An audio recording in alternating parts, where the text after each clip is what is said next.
রাস্তায় উল্টে পড়ল যাত্রী বোঝাই বাস। দুর্ঘটনায় নিহত হয়েছেন একজন, আহতের সংখ্যা ৪৫। ভোর রাতে লখিমপুরের নাওবৈশায় এই দুর্ঘটনাটি ঘটে। গুয়াহাটি থেকে মাজুলি যাচ্ছিল নৈশ বাসটি। মাজুলির কমলাবাড়ির দিকে যাওয়ার সময় মাঝ রাস্তায় উল্টে পড়ে বাসটি। নিয়ন্ত্রণ হারানোর ফলেই এই দুর্ঘটনা বলে সন্দেহ করা হচ্ছে। দুর্ঘটনায় নিহত ব্যক্তির নাম দীপজ্যোতি বরা। তিনি মাজুলির বাসিন্দা। গুয়াহাটি থেকে নিজের বাড়ি মাজুলি ফিরছিলেন দীপজ্যোতি। এদিকে আহত যাত্রীদের চিকিৎসা চলছে লখিমপুরের অসম মেডিকেল কলেজে। একাধিক যাত্রীর অবস্থা আশঙ্কাজনক বলে খবর। দেখতে পাচ্ছেন সেই ছবি, রাস্তায় উল্টে পড়লো যাত্রী বোঝাই বাস এবং এই দুর্ঘটনায় জানা গিয়েছে এখন পর্যন্ত একজনের মৃত্যু হয়েছে এবং আহতের সংখ্যা ৪৫।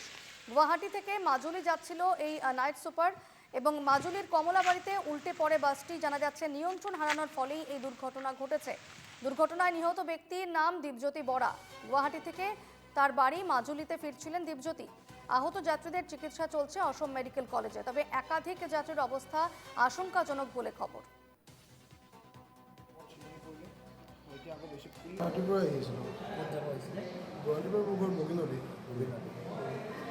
কিমান সময়ত গৈছিল ঘটনাটো? 4:30 মানৰ ভিতৰত। কেনেকৈ হৈছে তো আৰু গম নাপাব? শুই থকা অৱস্থাত আছিল। যেতিয়া পাল্টি মাৰিব লৈছে তেতিয়া গম পাইছোঁ। মানে ড্ৰাইভাৰজনে কোৱা মতে তেওঁ শুই গৈছিল, অথালি পথালি হ'ল পূৰা। তাৰপিছত গছত মাৰিলে নেকি, মই অলপ টোপনি গৈ আছিলোঁ। তাৰ পৰা আমাৰ মাজলৈ পেচেণ্ট আহি আছে ইমাৰ্জেঞ্চি ডিভিজনলৈ।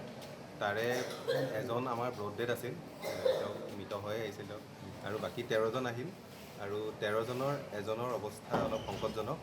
তেওঁ ভৰিত যথেষ্ট আঘাত পাইছে, গতিকে তেওঁক প্লাষ্টিক চাৰ্জাৰীৰ প্ৰয়োজন হ'বৰ কাৰণে আমাৰ তেখেতক আছাম মেডিকেল কলেজলৈ ৰেফাৰ কৰা হৈছে। বাকী 12জনক আমাৰ ইয়াত যিখিনি লাগতিয়াল ইনভেষ্টিগেশ্যন কৰি থকা হৈছে, তেওঁলোকৰ অৱস্থা সংকটমুক্ত। তেওঁলোকক আমি অহা অলপ সময়ৰ পিছত যেতিয়া ইনভেষ্টিগেশ্যনৰ ৰিপৰ্টখিনি পাম, তাৰ ওপৰত বেছ কৰি হয় তেওঁলোকক আমি এডমিট কৰিম আৰু নহ'লে তেওঁলোকক যাৱতীয় প্ৰয়োজনীয় ট্ৰিটমেণ্ট দি তেওঁলোকক আমি ছুটি দিম।